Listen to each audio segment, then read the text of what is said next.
Welcome back, folks. Thanks for joining us as we head into game number 2 of the best-of-3 match series between Liquid Sheth and Loner, spawning close by ground positions today on the Shattered Temple 6 and 3 o'clock.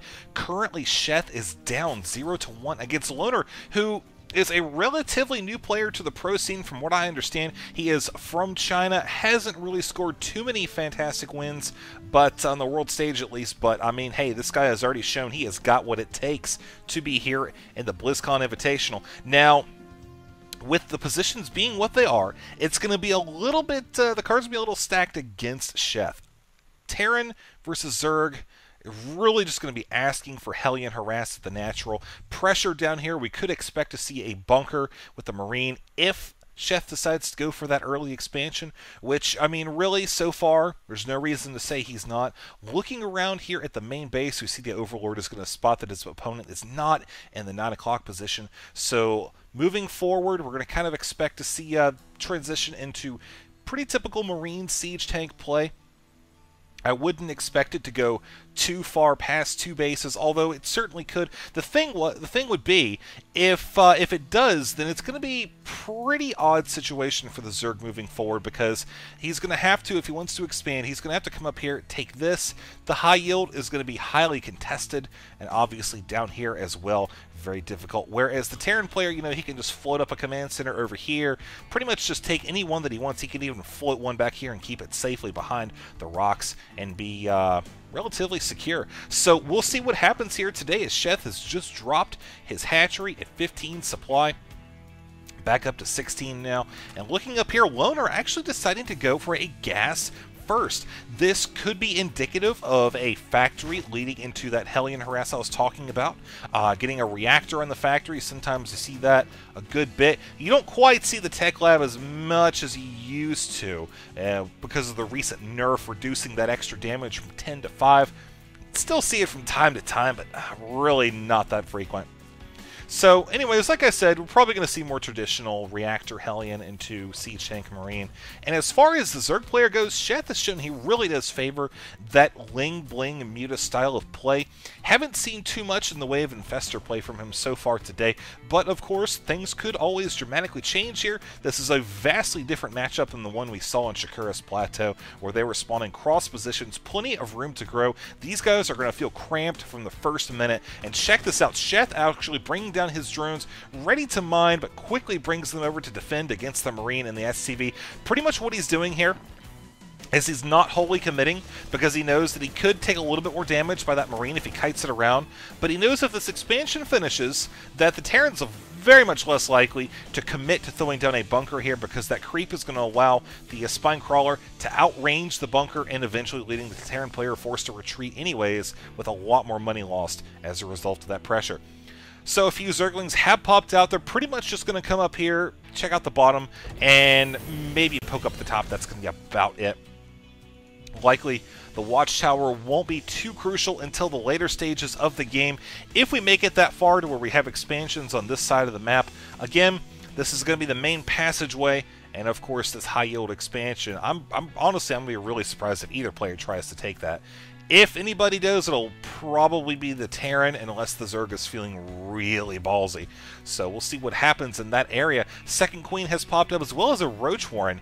I think this is actually a really good idea, having this down as early as he is. You know, he doesn't have the metabolic boost upgrade just yet, but the Roaches will provide him the ability to deal with these Hellions, which are sure to come, and any sort of light early game pressure.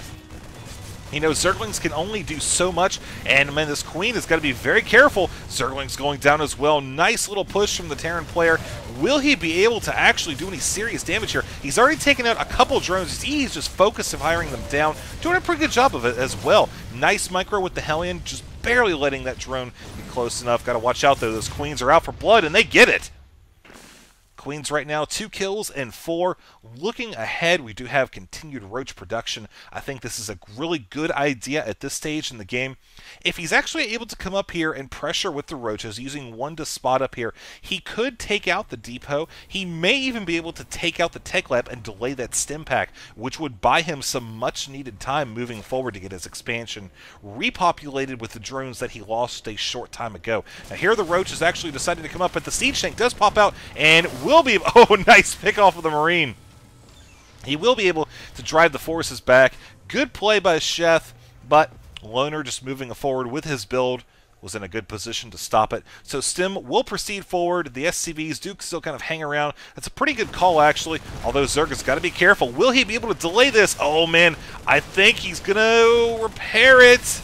Okay, yeah, there we go. Zerg's going to lose a lot if he tries to stay here and take this out, because that siege tank does outrange it. And the nice thing about what Sheth is doing here is he is causing the Terran to lose a lot of mining time. See, the SCVs are just constantly being pulled down, and yes, the roaches are dying. We're down to 4, but I mean, really, you might as well make those do something anyways. Looking at the economy, see how things are going. 31 to 26. You see how the Terran player was down a little bit for the mining. We're going to see that continue to go back up here in the moments to come. But those roaches have definitely done a fairly decent job of at least partially paying for themselves through denying the income. So as far as income now is concerned, you can just take a quick look at that before I take it back to the units tab, where we can see 4 roaches, 6 zerglings, 29 SCVs, 35 workers, 9 marines, 1 siege tank. This is a siege tank. Welcome to StarCraft 2. But so Zerg actually deciding to knock out these rocks.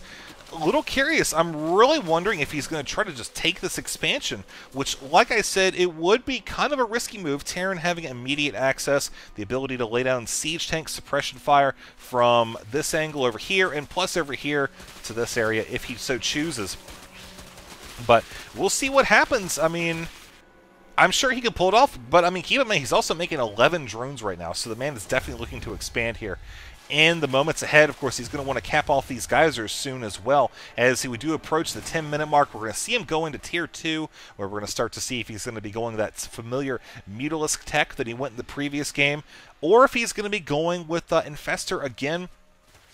You know, time will tell, but I'm thinking that we're going to see a little bit of a different matchup. I mean, last game, he wasn't even able to get those mutas out for so long. The constant harassment just did a fantastic job of keeping Sheth on his toes, and now we see several siege tanks moving out, and Sheth don't think is quite prepared for this, but keep in mind he's got all these Zerglings over here coming way around the army, and they're going to get into the mineral line. Nope, they're going to engage those Terran Marines, and they are going to go down.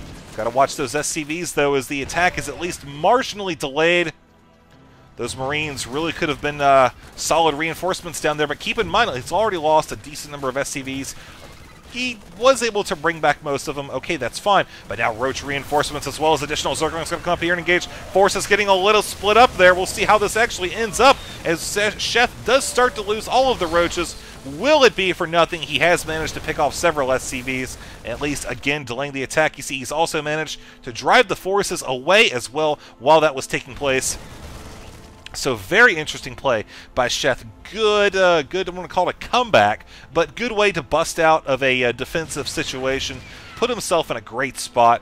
Looking here, we do have the depot has just fallen. The second one not quite burning, but definitely getting there. Zerglings actually coming around this time. May look to get into the mineral line again. Got to watch out for those siege tanks. The Terran player is anticipating that, so we'll see how that plays out. We do have a Spire about 50% complete. Also, the Centrifugal Hooks upgrade is on the way to get those speedy Banelings. And looking around for the Terran player, obviously Stim's complete, combat shields as well. We'll probably have weapons level 1 here in a few minutes. Not quite just yet. No engineering bay. But, anyways, third reactor on the barracks, and Zerg is actually going to be going ahead with this expansion. Now, this kind of gets back to what I talked about. It's going to be pretty hard for him to reinforce it, although the fact that he is choosing to go with this highly mobile army, sticking mostly with Zergling and Mutalisk and Baneling, is going to kind of lend itself well to any sort of defensive maneuvers that Sheth may have to make here in the game. Let's take a look at the income as we watch this SCV. Keeping an eye here, actually throwing down a depot, building a wall, it looks like. 46 to 34 in favor of Sheth, so we are seeing him pull ahead here. He's got double the gas income, and I think that's really something he needs to have, with considering the fact that he's got 7 mutas on the way. And keep in mind, he's also floating on a decent bit of minerals right now as well. It sees both players are supply blocked, actually. Very interesting indeed. So, with Sheth having spread the creep out here already, he is aware of this attack coming on, so let's see how he's preparing for that. He's dropping down another spine crawler. He's already got one that's a little bit dinged up, losing some creep timbers. Okay, that's fine. Pretty much just to be expected. the loss of that Overlord is actually going to supply block him even further, so he's going to have to build a second one here. He's actually got 4 of them on the way now, and he's even bringing back those Zerglings. Keep in mind, he's also got the mutas up here starting to hit the supply depots and all these Zerglings up here waiting for a good place to come in and counter these Zerglings coming in, getting a good surround of the bunker. We're not going to see this be able to live for much longer. It does indeed go down. Terran is forced to retreat with his Marines back here. And really, this is just a great play by Sheth all around, choosing not to deal with this Terran army, rather go around it. I mean, really, it's a great idea, and now he's using his mobility to his advantage, outmaneuvering the Marines to be able to take out a siege tank before being forced to retreat. Now, the big problem here is he's got to do something with all these Marines. They are split up now, so not quite as big of an issue. But you see, we've got Zerglings coming over on this side. We've got Zerglings over here. This expansion is just now completed, and the Terran is continuing forward with his pressure ever so slowly. We see him trying to throw down a bunker. Lots of Marines here. Is the Zerg player going to try to take this out? Oh man, he suffered some pretty heavy losses in that area. Speaking of losses, just take a look at the resources, 4.2 to 5k, and as far as the actual workers, lost 24 to 7, so good job by Sheth taking out that siege tank. As we do approach the 16-minute mark, looking around the midfield, we do see some Marines that are getting ready to be picked off, bringing the total Marine count on the map down to 33, where we see the siege tanks pressing forward here. We got one Baneling looking for Bloodman. He wants to get into that pile of Marines. Will he get it? Oh, no, he does not. He is still rolling around by himself. The Marine, or the Mutalist and the Zerglings will finish that up. Poor Baneling. I think the Baneling actually got the last kill in that. So looking around here, we do have the Zerg actually looking to counter. Was not able to get a good surround on that bunker before the SCVs started to come out, so he's not going to really try to press that too hard. We do see over here, he is just going to be continuing to produce army units from this hatchery, pretty much just using it as a macro hatch, not worrying about the income at this point. I think he knows he's in a pretty good position. 49 to 37 right now. You know, the fact that he's been able to get into the mineral line a couple different times has really helped him out a good bit, especially with those mutas coming in here. Once again, he is going to be popping off those SCVs. Not able to get any mules, I don't think, but still plenty of damage to be had left up here as well, as we see him actually doubling back, anticipating the Marines coming back around. Did not pay off, though. We're going to see those mutas once again try to take out SCVs. Watching the worker kill count, we're up to 33. Mutas starting to get taken out once again. Got to backtrack off of that area. So as far as the Zerg player goes now, 56 Zerglings. We see him still running around kind of midfield here, and we're getting ready to face another assault from the Terran player. Loner moving forward. He's got medevac support this time. Only 2 siege tanks, though, so he's not going to quite have that splash damage that he wants, but he still really is trying to be aggressive. He's hoping that he can just keep the Zerg player from amassing a giant army. Unfortunately for him, it's way too late to try to stop that. Zerglings running in here. Mutas as well. Going to be cutting off the supply lines, taking out that bunker as well. Got to make sure he does not split up his army, though. A lot of Zerglings coming over here, trying to take out this bunker. Marines moving in as well. They are still a very, very dangerous force running midfield. Siege tanks are actually just still going to hang out here. Oh, but missile turret this time going to be denying the harassment. And now those Marines are going to start looking a little bit healthier here. Going to expect them to last a little bit longer. Another siege tank taken out by Sheth, this time taking out the bunker as well. Totally denying that forward position for the Terran player. Loner moving forward, looking at the income. You see he is just essentially sitting on 1.5 bases right now. 49 to 30 for the workers.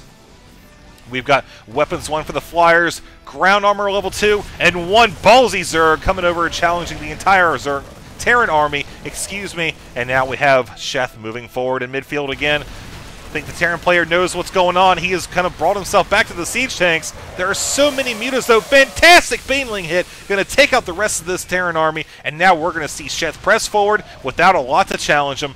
Here today in the Shattered Temple, I have a feeling this is going to be a Shattered Terran base here in just a couple minutes. 112 to 53 in terms of supply. And as far as income goes now, 49 to 29. You're still just kind of seeing that Terran player slowly fall off here. As you see, he is working on just bare minimum with the minerals up here. As far as the units go, see 9 Banelings on the way, 20 Mutalisks, which is just a fantastic amount. Oh, man, he's going to pop out the drop here. Yep, that's going to get taken out. I feel like that was pretty much just Loner's last-ditch attack to try to come in here, a last-ditch effort to try to come and do any more serious damage to the economy. And now, yeah, pretty much just not a lot in the way of a Terran army right now. We just look at the army tab and see 131 to 54, 700. See that mineral count going down so slowly. There's the GG from Loner, concluding game number 2 and bringing us to a 1-1 tie. Well, let's go on to game number 3 and see how it ends.